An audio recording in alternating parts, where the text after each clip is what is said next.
And we are live. What is going on, ladies and gentlemen? It is Donald. Remy. Remy, I'm Kyle. Kyle, God. and we are the Sci-Fi Nerds. So tonight is just three of us. So that's okay, but we're still gonna make the show work. Remy, without further ado, would you let the audience know what we will be discussing tonight? Yeah. So tonight we are finishing up the Gamera Heisei trilogy. As you all know, we started when did we review Guardian Universe? That had to be a while ago. We reviewed Guardian Universe, I think. Yeah, it was a while, but it wasn't too long ago, but it was a while ago. I think a year ago. I think Year ago? You think a year ago? Because we reviewed Guardian Universe, I think, in preparation for Gamera. That's right. Yeah. That's right. We did that for Gamera Month. And then we reviewed Gamera 2, Attack of Legion, or Advent of Legion, whichever title you want, in October for Halloween Fest. And so just decided that since we were coming back, we just thought, let's finish up the trilogy. Let's watch the third one. So here we are reviewing or discussing Gamera 3, Revenge of Iris. Yeah, I definitely think this was a good pick by you, Remy, a good move by you. This is to me one of my favorite Gamera films, actually.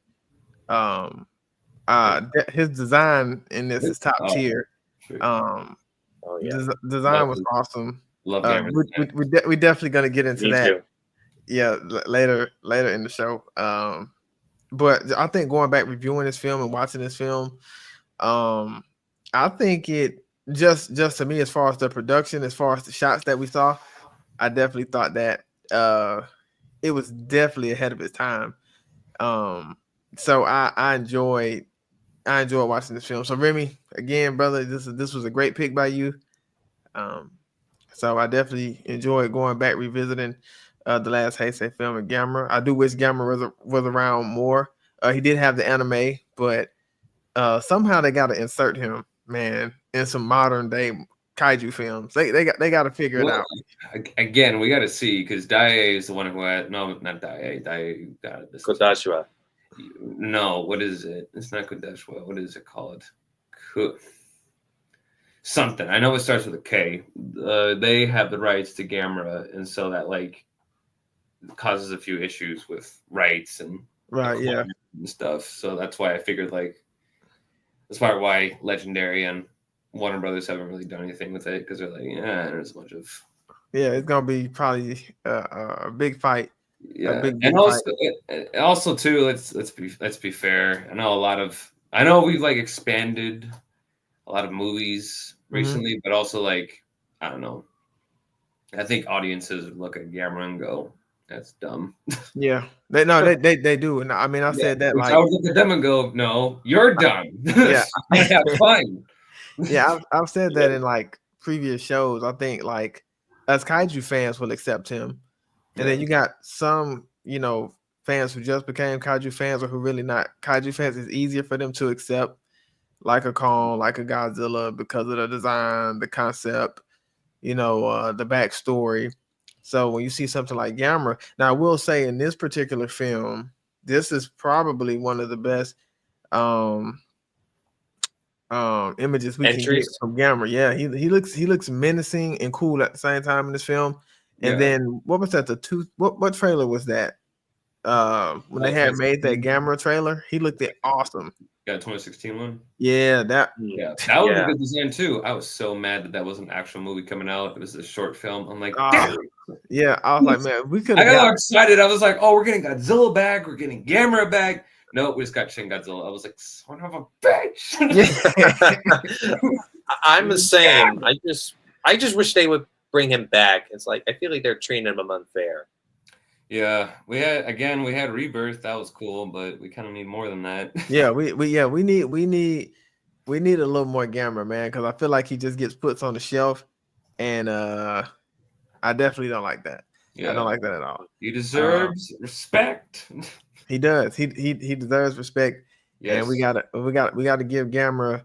We got to get Gamera that respect. So without further ado, we'll go ahead and jump into the show. Gamera 3. Again, Remy, awesome way to get us back going and starting. So I'll start with you, Remy. Let's talk about the beginning of this film. We'll say maybe the first 5 or 10 minutes. We'll basically say the introduction of this film. Going back, rewatching this film, revisiting this film. What did you think about the beginning of Gamera 3? It's a strong opening, really. Like, I had not watched Gamera 3 in like a couple years. I think I watched it when I was around maybe 16 or 17 years old. So like it's been a while since I rewatched it. But I think this has a very strong opening to it because it starts off with the dead Gauss and us hearing news about there's like a bunch of appearances of Gauss all over the world. So I do like that aspect of the trilogy where the Gauss are like kind of a recurring threat throughout the movies where like they start off in the first one and now like they're still kind of around as like little pests to Gamera. And then only that, we cut from there to then that entire graveyard of Gamera's. That was cool. Yeah, that was interesting. Like it added a whole new aspect to the lore where it's like, oh, whoever built Gamera like had a bunch of failed experiments, it seemed like. And well, technically that didn't really happen because like there is a manga actually that tells of the backstory of this Gamera with Atlantis and whatnot. And there was a whole like I guess like population of Gamera back then that charged with taking out the Gauss. And so as a last ditch effort, they'll like bomb themselves, and the Gamera in this trilogy is like the last of his kind. So again, a lot of monsterverse similarities with this like Gamera, with how Godzilla's the last of his kind, and so is Gamera with this. Like it's like very interesting to me. How like there's a lot of like similarities between those two franchises. But yeah, then we get that, and then we get like the full like title card, which looks awesome. Of course. Yeah. Peak of 90s, I would say. I was like, yes, the 90s. That logo and intro, I couldn't agree more. Remy, it was definitely fire. Like you said, it was this film got off to a really strong start.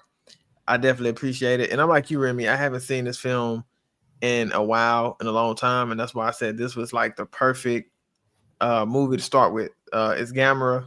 We already don't have a lot of them. Like we already discussed, but we see. So what was crazy was we saw the dead Gauss, and I love that shot because it looked so real.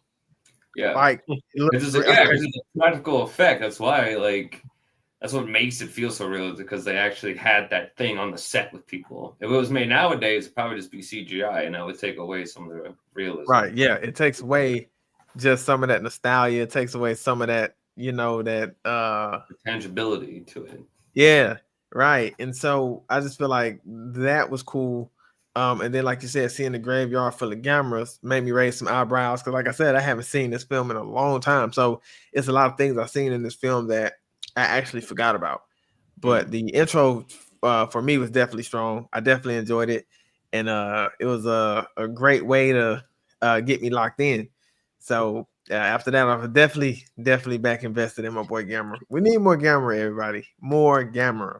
Yes. Oh yeah. More Gamera. Petition. Everybody sign it. We want Gamera in the Monsterverse. That's the only way we're gonna probably get. We definitely want Gamera in the Monsterverse. Kyle, what about you? How did you feel about the introduction to Gamera 3? It was like I had to like rewatch that movie before we did this, and I was like seeing it again.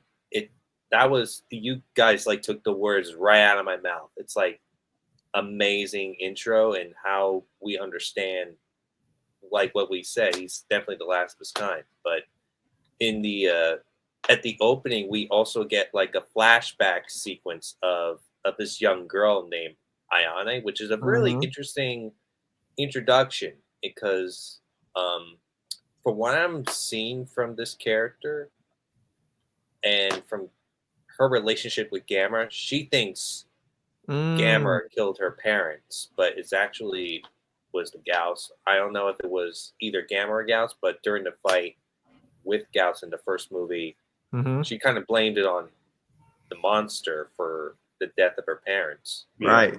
Yeah, so it was on Gamera specifically. Right. It was like I begin to see she has suffered a very severe trauma, and she has that really powerful hatred for Gamera, and so I can understand where she's coming from, but vengeance doesn't really help at all, because what a monster is doing, it's just like how an animal would do when they're in an environment that they're trying to fit in, or when they're in a tight situation. So, and this was like a really great character development from like going from the history of Gamera and Gauss to this young girl who's really young and still depressed from her traumatic experience. Mm-hmm. It was really good. So you actually was tapping into my second question, actually, Kyle, which was really good input. So Remy, I want to ask you this, and then Kyle, I'll come back to you because I'm curious to hear what y'all have to say about this question. So Remy, I want to ask you pretty much describes, because Kyle already mentioned the backstory. So I want you to describe Ayana's motivation and her relationship with Gamera, because she does have some kind of resentment towards him based off the last fight, because she believes it's his fault that her parents are gone. Yeah. So so let's talk about that a little bit. Let's talk about Ayana's character and her motivation and her relationship with Gamera. How did you feel about that? Her character development throughout the film. I enjoyed it. Like, I think Ayana is probably one of the strongest human characters in any kaiju film. Like, yeah, she is. Yeah, I agree. Like I don't know. I think it's just like the way I think writers have a good way of making a character despise a kaiju and having them change throughout the movie. Like, I feel like that's just a very easy way to have your character develop throughout the story.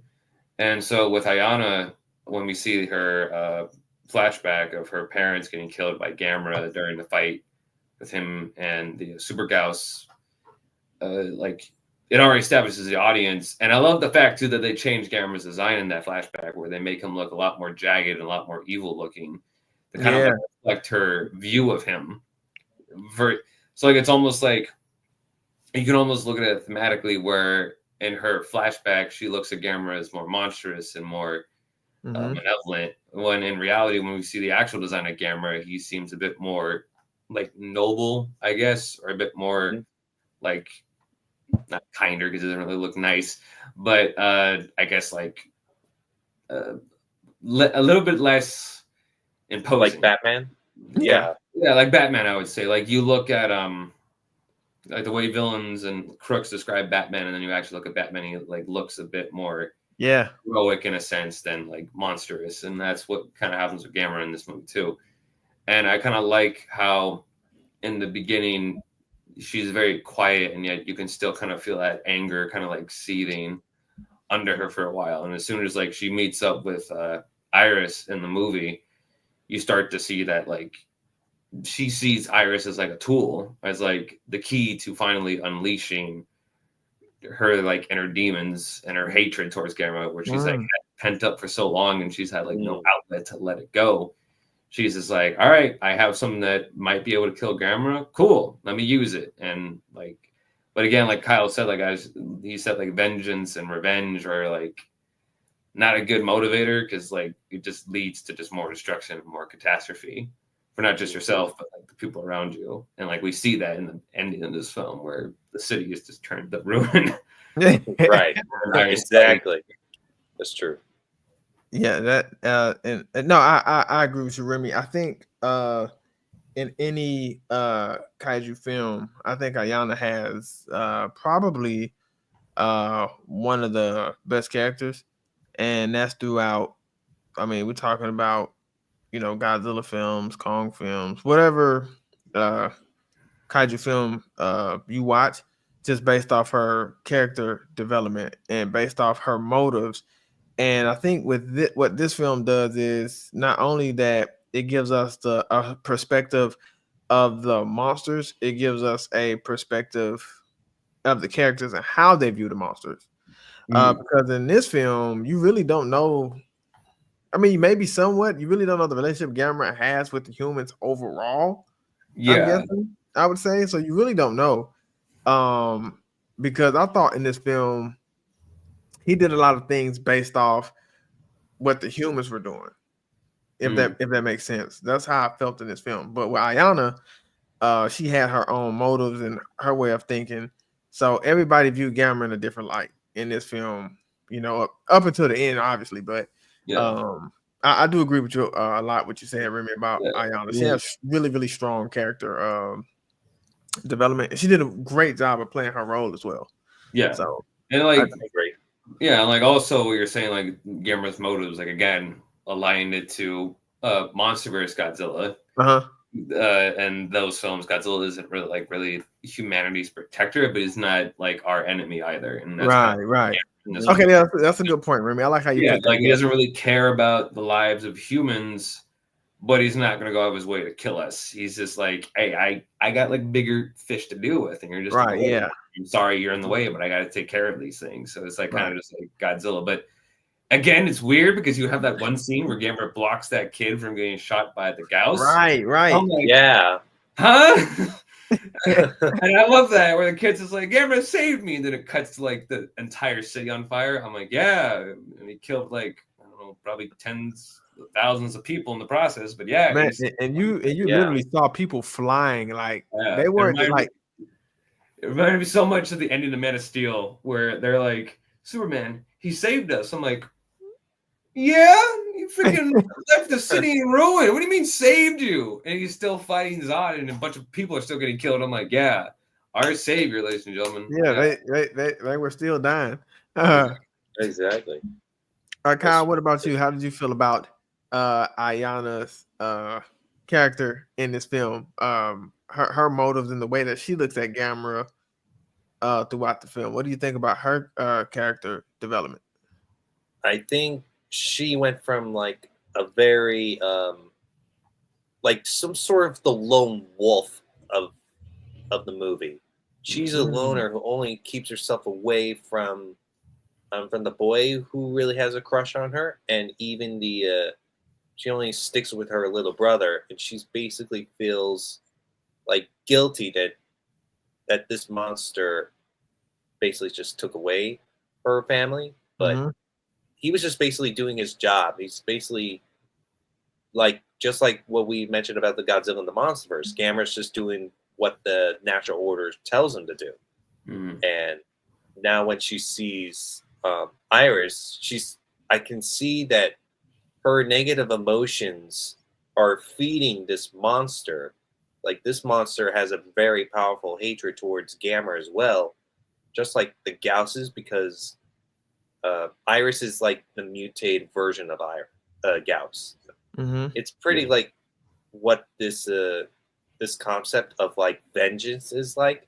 Basically, when you're feeding like something that is so evil that you thought it would be a great tool, but then all of a sudden this negative feeling turns into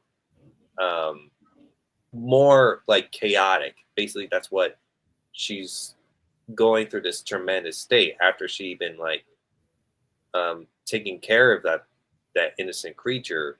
But deep down, there's a dark side of Iris that once it's a baby, now fully grown, now that's when it starts to feed on the humans. No, you make a really good point. A really good point, Kyle. You too, Remy, as well. So that's why when I put this question down, I was curious to see what you guys think, because it kind of seems like we all on the same page. And like I said, this was a good film to go back to, because I haven't seen this film in a while. Our man Trey is checked in. Trey, how you doing, brother? He said, even I have to admit this was a good kaiju film. Ayana is one of the best human characters you will see. Couldn't agree more, brother. One of the best. And remember, you made that point. You made that point first. She's one of the best human characters you'll see throughout any film. Like any film. Wow, Trey, you actually like the Gamera movie? Yeah. Give it up for Trey. What a miracle. Yeah, like fantastic. Like this film to me, what this film came out in 99, right? Yeah, 99. Yep. So this was like, man, it's hard. I hate saying this, but this was a great way for Gamera to just kind of go off. because it was such a great way to end this film. Yeah. And I wish we had more. I wish we had more Gamera. I will say though, watching this film, so this is gonna be a good question for you and Kyle. Remy, going back watching this film, out of all the Gamera films, or you can even compare it to any other kaiju film in this aspect, would you say this Gamera film was one of the more darker films throughout the trilogy? I mean, throughout the Heisei, would you say it's one of the most darker films throughout the Heisei, due to its story, due to who the Iris is, who the Gauss is? Would you say this is one of his darker films? Oh, for sure. Like, I think the entire trilogy in itself like has a lot of like dark imagery and scenes in it. Like you have the like all three of these movies are rated like PG-13, and they take Gamera, which was seen as a more kiddie, childish franchise with the Showa series, and like amplified it to being a bit more adult. And I feel like this one is like kind of encompasses that change, where Gamera himself now looks a lot more intimidating. You have a bunch of themes of humanity's extinction, like this kind of biblical force that like looks with Iris almost, where he like kind of looks like one of the angels from Evangelion. Then you have a lot of that like hellish imagery with the city on fire and Gamera walking through the flames, and that was cool. You got a bunch of that apocalyptic imagery as well. Themes of revenge, death, grief, like inner turmoil, inner demons. Like a lot of that, I feel like helps this movie like get a lot more mature. But like it's a lot more mature in a way, but it's not like a depressing kind of movie where like at the end of it you're like, God, man, like I'm in such a bad mood now. Yeah, I think like, it's not like that bad, because like at the end it's a good ending, and like Gamera himself is there to like offer hope, despite the fact that he's not really humanity's guardian. There's still that ending where he literally saves Ayana, the person who has been trying to kill him most in the entire movie. Like Gamera shows her mercy. Yeah. And even stays for a short while with the rest of the human characters just to like check up on them. And that was cool. And he goes on his way to take out the Gauss, and even the military is like, all right, we have orders. Change all fire from Gamera to the Gauss. So it's almost like the military is going to help out Gamera now. So like again, it ends on a very like kind of hopeful, like ambiguous ending where it's like, all right, Gamera is down one arm. He's going to go fight a whole bunch of Gauss with the help of humanity. So we'll see how this turns out. And didn't he just like put his arm in his he shortened his arm? I think that's what kind of turtles kind of do. No, he didn't shorten his arm, Kyle. He shot his arm. Yeah, he blew that. He blew that. It kind of looked like me. No, remember, Iris impaled his hand, and he was sucking out the energy from Gamera. So Gamera was like, "Yeah, no, you're not doing that." Bah! And like shot off his arm. Like it was all bleeding and stumpy. Yeah, he blew his arm. Yeah. Oh my. Yeah. Yeah, and then he did a Falcon Punch at the end of it. It looked like to me like he just burnt his arm, but it did look like that to me, Kyle. Iris shot the attack. Gamera like took out his arm, his stump, and like melted all the flames into one huge fire fist, and just went Shadow Cannon. His arm off against Iris, the kaiju. Yeah, exactly. Oh yeah. Even I said that watching it. Yeah. He gave him that Falcon Punch. And Remy, it's a word that you used that I think was a perfect word to describe the answer to the question. You used the word mature. Yeah. And I think that's the perfect word for this film, because this film has the perfect balance of the tone being a lot darker, but the film's a lot more mature in terms of, when you look at Gamera, when he first came out, you can see the development. He's now more intimidating. So this Gamera, people can take serious just based off how he looks, based off his design, even based off how he walks. Because in this film, he walks with a purpose. And when he comes on screen, he's not to play around. When he comes on screen, he's there to do a job. Yeah. And so that's what, I liked about this film. It was like the perfect balance. Very, very tense, very, very dark, not too dark where it's tapping on the door of being depressing or leaving you down. Like when this movie went off, I was like, dang, I forgot how good this movie was. Yep. That's how that's how it felt to me, in my opinion. So I think them going with and like you said, Remy, another thing you did point out, when you watch the Heisei Gamera films, it does start to lean more towards, him being more intimidating. Him showing off, his power, flexing his muscle a little bit more. So, and then another thing too, even the opponents he began to fight, they are like even mature in ways from their design to how they look, very intimidating, very strong. So you can actually see that the films were getting better and better and better, actually. So it just sucks that we just can't talk about them, a lot. Like I wish we had one. Because like you were saying, Donald, like the only enemy we have that is from the Showa series is Gauss, and then after that, they're like, all right, we're gonna create a bunch of new original kaiju now. Right? And yeah. Legion and Iris are both way more intimidating and way more imposing than any of the kaiju from the Showa series. Even Gauss got a huge redesign and looked a lot more. He did. So you're just he did. So you could kind of see the upgrades as the trilogy goes on. So I thought they did a really, really good job. Like I said, Remy, that was like the perfect word, mature. They had a great balance. What about you, Cal? How do you feel about? Do you think this film is one of the more darker films in terms of the Gamera films?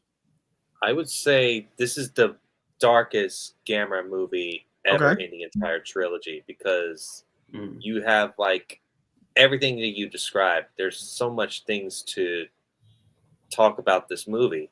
It's based, and you have like, from what Gamera we all know, from like a kid friendly to now more of like I want to say like kind of like a mix of Metal Gear Solid mixed with a Silver Samurai or something. He's more like, I want to say he's like just the guardian of the, not only the universe but the entire planet. But it's taken away this kid friendly to make it more like darker, just like the Godzilla Heisei series has always done that. And that's what I love about the this third movie. It's just basically, this was supposed to be the masterpiece of all kaiju films. And originally it was supposed to be Gamera 4 Truth, but they decided to not make that due to the budget reasons. I didn't know If that. you don't know, yeah, I think you probably heard about that too, Remy. I think they were supposed to make Gamera 4, but it never really happened. Yeah, and then there was like a little, I think, like fan film that came out that kind of like treaded the story of 4, but like I don't really know that much about it. Dang it! Yeah, like there was supposed to be like an albino Gauss right after. Yeah, I've seen. Oh, really? Yeah, we're gonna do that with the fourth one, I think, because again, there's like you look it up. There's like a fan film, I think, from one of the guys that actually worked in the trilogy that like kind of did like a bit of like an abridged version of the fourth one, but then like you can't really find that much footage of it. Like I've seen some clips of it, but like it's not really out there for like the public domain to look at. Gamera 4. Yeah, no, it sucks. It's kind of like it's kind of similar to the situation with Godzilla versus the Wolfman, where it's kind of like you can find some stuff of it, but like you have to look really hard for it. Oh man, man, we need some more content. That would have been dope. That would have been cool. I would like to see that because the only kind of like I don't know, I guess like continuation we get of this finale is kind of in Gamera the Brave, but even then like, that's very different because like that's in feudal Japan. I think when that happens, no, not feudal Japan, but it's like way in the past when it happens, and Gamera looks a lot different in the beginning of that movie than he does at the end of 3. And he still has both of his arms, so it's like that right. That is crazy. So I was like curious, like how is he going to get his arms back? He just lost his arm from his previous fight. He'll find a way. Yeah. Oh yeah. Yeah. Gamera. Yeah. Well, Iris was trying to get him. He had to do what he had to do, and I actually forgot about that part. Actually, when it happened, I was like, "Dang, he finna fight him with one arm." Like this is Iris we talking about. Yeah, that's one of my favorite scenes in the movie because like I watched that clip as like a little kid of Gamera blasting his arm off. I was like, "Holy shit!" Yeah, imagine watching it as like a 5-year-old. You're like, "Oh my god, Gamera just tore his arm off."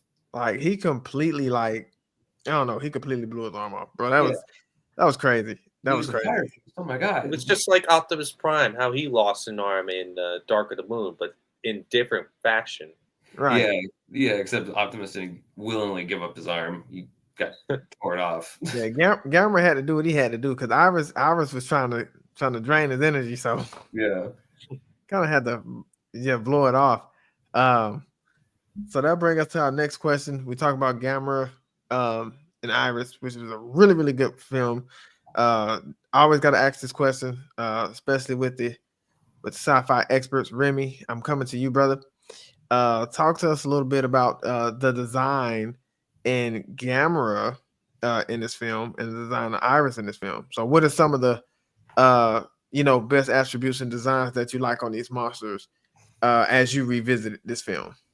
I just want to talk about that because like the design I think for both of these kaiju in this movie are like awesome, like especially Gamera like again looks absolutely metal in this movie. Like throughout the like in the other two Heisei movies, Gamera looked cool, but he had those chibi eyes still. He had those big eyes, those big anime eyes still. So you're just like, oh, that's awesome. Except his eyes are a little bit off, so that looks a little bit weird. But I don't care. My favorite design in the entire trilogy is his design from Attack of Legion. So, but this design is a close second. Like this design is like badass, honestly. But that's the only way I can really describe Gamera in this movie. This looks badass. Like again, if he is ever brought into the MonsterVerse, this should just be design they get reference off of because like it just looks. Because again, like it fits the tone of wanting to make Gamera feel. You want him to feel like belong, like make him feel more, like he belongs. Yeah, you want to make him feel a bit more less child friendly than he has. Right. Yeah. You want to make him feel like he's an actual guy who can hold his own in a fight. And I feel like they kind of delivered that in this, but they also kind of like when you look at his eyes, they still kind of like have a little bit of like, or his face anyway.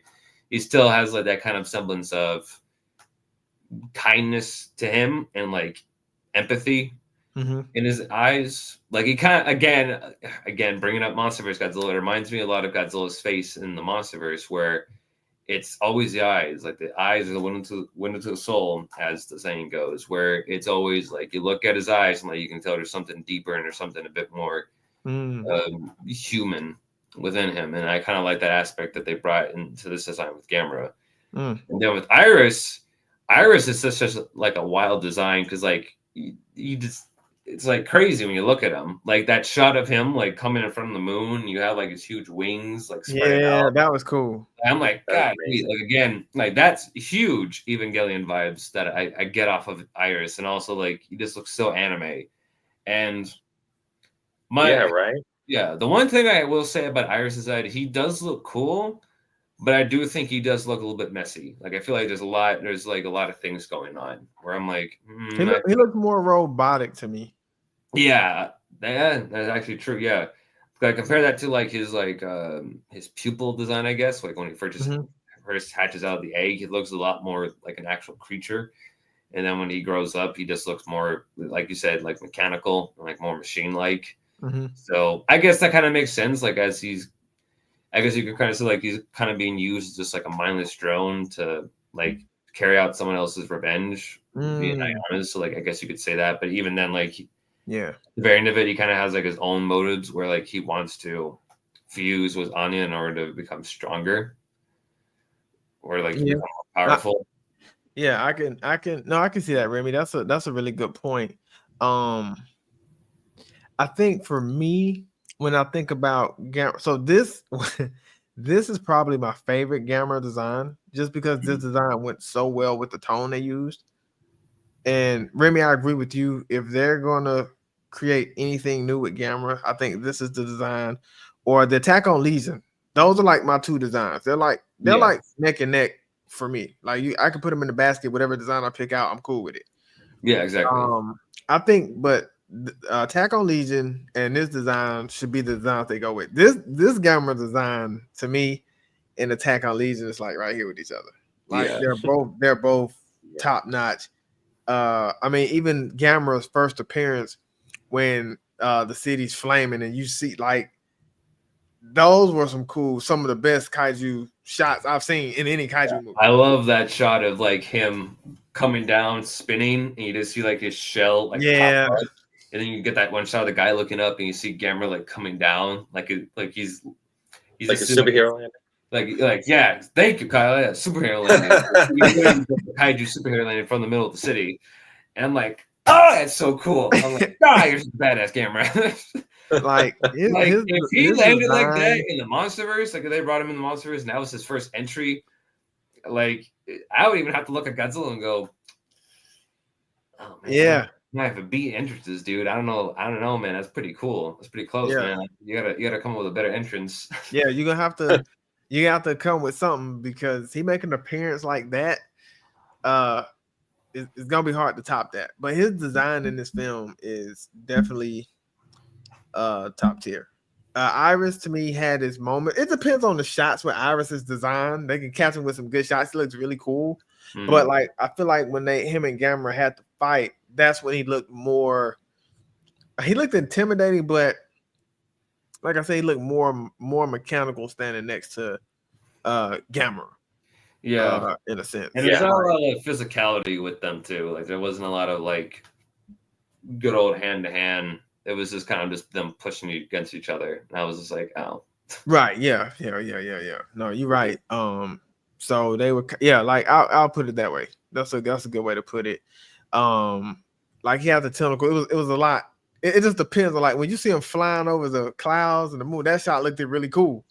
But that I think Iris his design was okay. But Gamera, he had a great design. What about you, Kyle? How do you feel about Gamera's design and Iris' design in this film? I think Gamera's design looks so menacing. It just looks so good. I just can't get over that ferocity on his face. The way I kind of view with the tusk and the eyes. It compared to like we discussed with the second movie where he looked so cool. He has like a lot of spikes over his arm, that's kind of like gives him more like a sea turtle's sort of way, and I think that looks so interesting to how he looks in this movie. Like when we go back, he was actually made from the Atlanteans. Basically, Atlanteans basically is a concept of marine life, because Gamera is a marine animal or marine monster, depending on how you call him. He's really cool. I love him the way he's looking the third movie, and but he's basically just like doing his own thing, kicking ass. And Iris, he's basically like destroyer of the Gamera series, the way I kind of view him. That's a pretty good comparison. Yeah, because he's more like a vampire mixed with a fallen angel, because he just drains the blood out of his victims with his tentacles. Well, I would say more of the life force, I think, than their blood. It seems like right, because like when I saw him drain the life out of the humans, and they look so terrifying when you like seeing them drain out of their life force. It looks like more of like a demon or ghoul zombie, whatever you want to like describe these dead people. It looks so terrifying. That's why I kind of think Iris deserves to be the most terrifying monster in the Gamera series. He's he's so scary looking. The way he sounds, it's almost like a wail, similar to that of Biolante's roar, but in a very different how he sounds. Mm-hmm. And I just when he flies, it's wow. It's like you can definitely see. I can see that. I think his legs are sort of connected to his entire body. It turns into that of a wing. I really can't even like describe it. He just looks so like something out of a horror movie. That's how I describe about it. Mm-hmm. I just think he's the best monster of all. So if you were able to give you nightmares, good luck trying to sleep better. I will say this. Just listening to both of y'all perspective, Kyle, I really love the way you think. I do like a lot of comparisons that you make. Same with you, Remy. That's why I love hearing just different opinions, because it gives me a chance to take it in, and I get to look at things from a different perspective. So that's why I'm glad we do these movie reviews, because I'm getting good information from you, Remy, and I'm getting great information from you as well, Kyle. So because I'm really enjoying this discussion and this conversation, man. I wish everybody was here, because this is a really, really good conversation about Gamera. I'm really enjoying it. And I think he also reminds me of the tentacles. They remind me of Nemesis from the Resident Evil games. I forgot to add that. Yeah, they do. Yeah, they do. Now that I can agree with you on. Yeah, they do. Yeah, many other like the tyrants in the Resident Evil series, because the way he absorbs Ayane in his chest, it does remind me of the. That was crazy. Yeah, I forgot what his name is. I think it's called the TX Tyrant with the heart exposed. That reminds me of that. Ah, in that sack. Oh, man. Oh, gosh. So gross. All right, Remy, time to come back to you, my brother. Talk to us about some of your favorite moments from the Gamera 3 film. What are some of the moments that kept you interested in this film? Well, the first scene I guess I can think of is like Gamera's attack on the Gauss in the city, where you have like that shot of just seeing like the silhouette of the Gauss flying around, and you see like Gamera's fireballs like shooting in the sky. So you can like think of Gamera going like, all right, almost got him. Damn it! Come here, damn it! Like trying to get him.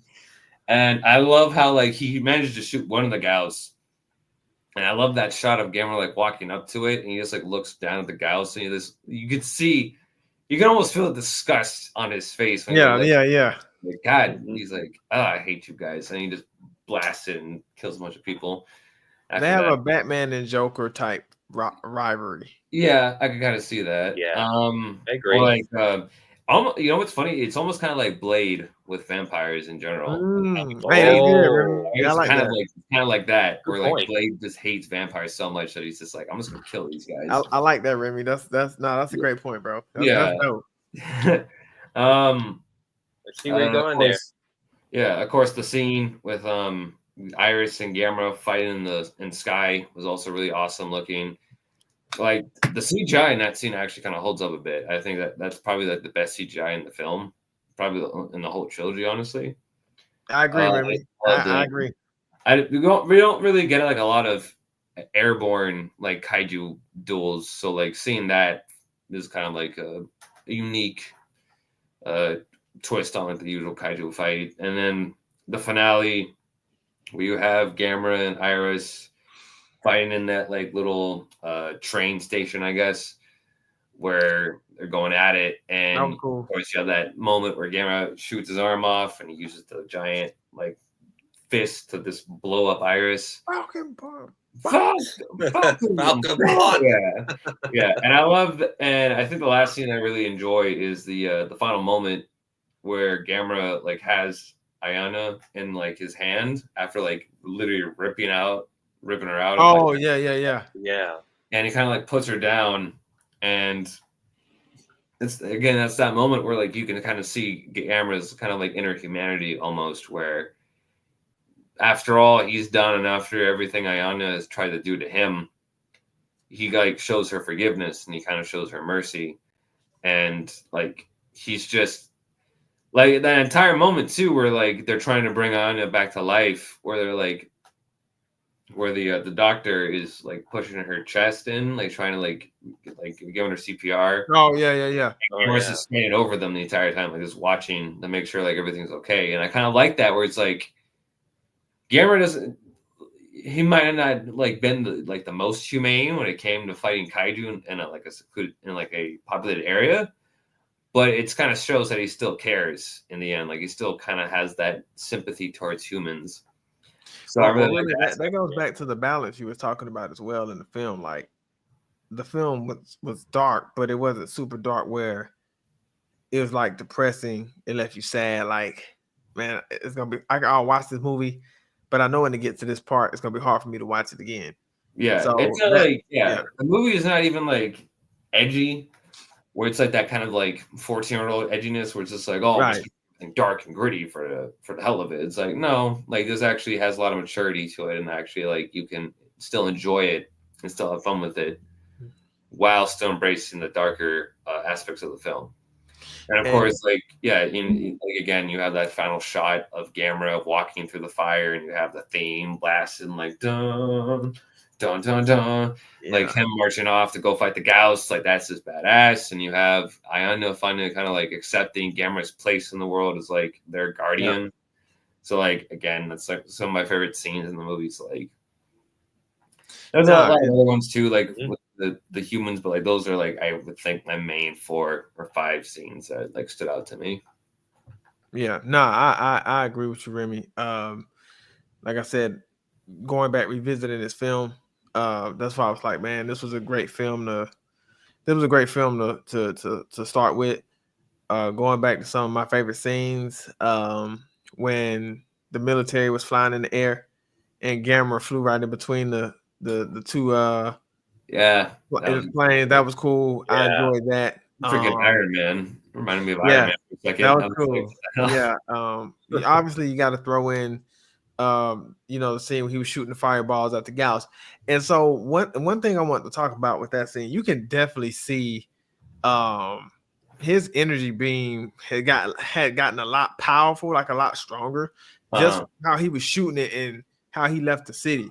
And watching him just walk in the flames like that at the beginning, that was cool. Remy, you mentioned it, he do it again at the end when he's walking off. I love the fact that he's standing over everybody, making sure everybody's okay after his final battle with Iris. And then not only that, fighting with one hand, he had to literally blow his own arm off and still find a way to win, still find a way. Because if he loses this fight, I mean, we got to pretty much face it. Earth is pretty much it's done for. It's toast. So, he's fighting with basically one arm and still had Ayana in the other. So that was crazy. Watching Iris fly over the clouds at nighttime and Gamera spinning right behind him, that was cool. And there was another shot where the military was focused on Iris right before he took off. I thought that was probably the best that Iris looked in the film. When he was kind of just sitting and the military had the guns on him, they was like, I don't know if that was in the forest or in the trees, but right before he took off. Yeah, like right before he took off. That was one of my favorite scenes. And when he saved the boy, when the boy was really excited that Gamera had saved him. So those were some of my of course the ending sequence when they had the ending battle. So those were some of my favorite scenes from this film. What about you, Kyle? What are some of your favorite scenes from Gamera 3? I would say the how he rescued Ayane and basically she understands he shows mercy and basically you can see a redemption arc in her because she went through after a very traumatic experience after being absorbed from Iris. Basically, Iris was actually he just needed her to keep her as like a vessel, and what she realized that her anger got the better of her, and seeing this was actually a vision of like from Iris's point of view, going after her aunt and uncle, and the rest of everyone. And she's saying like, "Help me, help me!" Like she's trapped, and that's when Gamera comes in to the rescue and snatches her out of the. He answered the call. And grabbed her out of the core. I would say the Iris's chest, and try to get her out before she's lost forever, and basically just dropping her, and with Asagi and the scientist trying to rehabilitate her. It's like you could see him like he had to let that roar out just to wake her up. It was something I never really thought that could really happen. Like a roar, that's just it. And that was really like a heartwarming. Like, and seeing her apologizing to the boy who has a crush on her, tries to save her. It was like a really good redemption arc in this movie. Came full circle. Her character definitely came. Yeah. Came and around. like in that moment too, that you mentioned, Kyle, about her like being trapped inside Iris's like core, and like her giving into despair, where she's just like, "Help me!" Like this, like asking for someone to help. Kind of like the deeper meaning in that, where like in reality, like when you're dealing with a lot of trial and a lot of inner turmoil, you kind of like feel lost, and like all you can really do is just ask for help and ask for somebody to just come and save you. And sometimes that doesn't happen, but sometimes you have that one lucky star that comes in and like helps you out. And in that moment, Gamera was the person that heard her call and answered it, and was just like Gamera acted as her final hope in that moment. Bro, y'all on it tonight, man. I like the perspective, bro. You see, this is what happens when you make a good kaiju movie. You don't. It's not just the monsters; it's also like the deeper meanings and deeper themes that you can look into. Y'all on it tonight, man. I'm really enjoying this conversation. Great conversation. I do have 2 more questions. The last question is a bonus question, but obviously I got to ask this question so the audience at home that's watching can see what we think, and also would like to see what you guys think. Remy, out of 5 stars, how do you rate the Gamera 3 Revenge of Iris film? Oh boy, you got to give him a tough question, do you, Donald? I'm sorry, Cal. I'm gonna give Gamera. I'm gonna give Gamera 3. I think a 4.5. I think a 4.5 out of 5. Opinion. It's an awesome kaiju film. It's an awesome film in general, really. I think with me though, it's not my favorite out of the trilogy. It's definitely up there. I think Guardian of the Universe is still my favorite out of the entire trilogy, just because like I really like Guardian of the Universe like a lot, and that was like my introduction to Gamera. So I have like a very big like admiration for that movie. But this one definitely is like technically speaking, like it is the best out of the trilogy, just like on a story perspective, character perspective. Like it just knocks everything out of the park. The one thing I think that kind of like brings it down a bit is Iris and the finale fight between him and Gamera. I felt was a little bit underwhelming because they don't really do that much with it. All they really do is just kind of like push each other around, and then like I was kind of surprised by how short the fight was. I was like, oh, like that's it? Like, okay, that was a bit underwhelming. Like, you watch the fights between him and Gauss in Guardian Universe, and him and Legion and Gamera 2, and like they last a bit longer. There's a bit more like a satisfactory like build to it. Right. That was a bit underwhelming. Like too, I like the design of Iris a lot, but I also think it is a bit too like cluttered and like a bit too like all over the place. Where I'm like, they could have a bit better. I feel like, but aside from that, it was like this like 2 nitpicks. This is a great kaiju film. I think anybody who hasn't watched this movie, or hell, who hasn't even watched the entire Gamera trilogy, needs to do themselves a favor. They definitely should watch it. Yeah, definitely check it out. I think they'll definitely enjoy it. You're not wrong, man. Yeah, I don't have too many gripes with this film. I'm gonna give it a 4 out of 5. I do agree with you about this, Remy. I feel like the fights were underwhelming. like the last battle. I thought it was a little bit of a drop off from the previous Heisei Gamera films.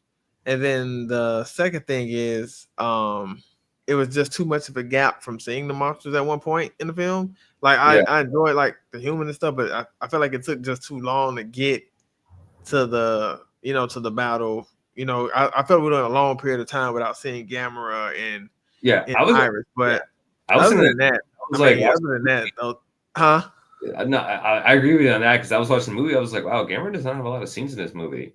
Like, I was sitting there watching like for a bit to fight the Gauss. Then like he kind of has, and then he's like gone for like most of it. And then he shows up when Iris starts causing trouble. And then there's a fight. There's a scene where he saves Ayana and like goes into the fire, and then that's it. Kind of I was like, it just took it just took too long. But I give it a 4 out of 5. Like I encourage anybody, like Remy said, if you get a chance and the opportunity, please check out the Gamera Heisei films. Please give it a chance because it's some really, really good, really good films. And Gamera is amazing. So that's why you should just check it out in general because of who Gamera is. So I'm going 4 out of 5. Kyle, what about you? Out of 5 stars, how would you rate Gamera 3, The Revenge of Iris? I would give it like a 4.5 out of 5 because this movie feels more like it focuses a lot on the humans and where it takes away from Gamera, but he's present in the movie, and it really like he only would appear like with the Gauss fight and with the battle with Iris. So I feel like they could maybe give him a little bit more screen time, just like how with the Godzilla vs. Mothra in 1992, the Heisei version, and Godzilla vs. Kong. They just like focus a lot on the humans. And Gamera is just like the side character of the movie.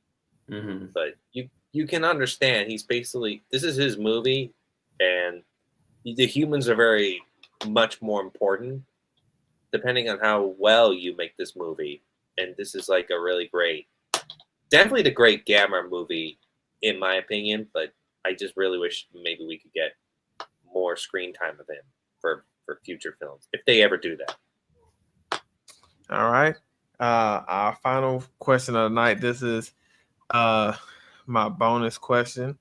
Remy, out of all the kaiju you've gotten to know and love, where does Gamera fall as your all-time favorite kaiju? Oh, easy. Definitely top 2. Top 2? Top 2. Definitely top 2. Of course, it's Godzilla number 1, and then Gamera for me has always been like number 2. Okay, no, I can dig it. What about you, Cal? Out of all the kaiju that you've grown to love and like, where does Gamera rank as your all-time favorite kaiju?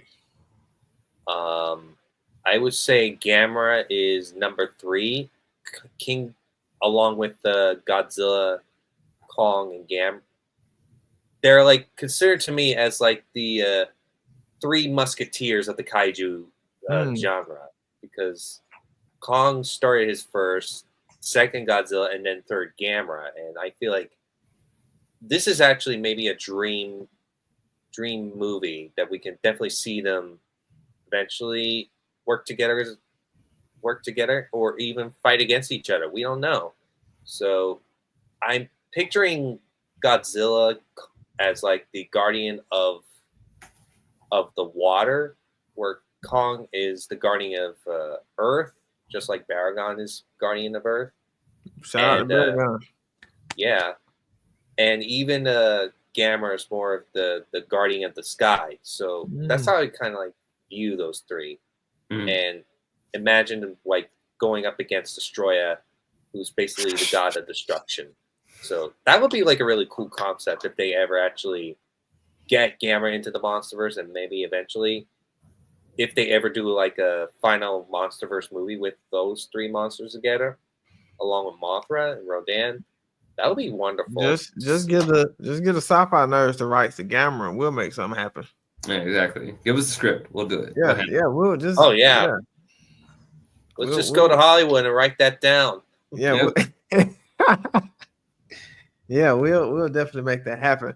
Well, we've run out of time, guys. We're actually right at the hour mark, man. This was a really, really good conversation. Again, Remy, I am happy that you brought us back to this film because it was definitely much needed.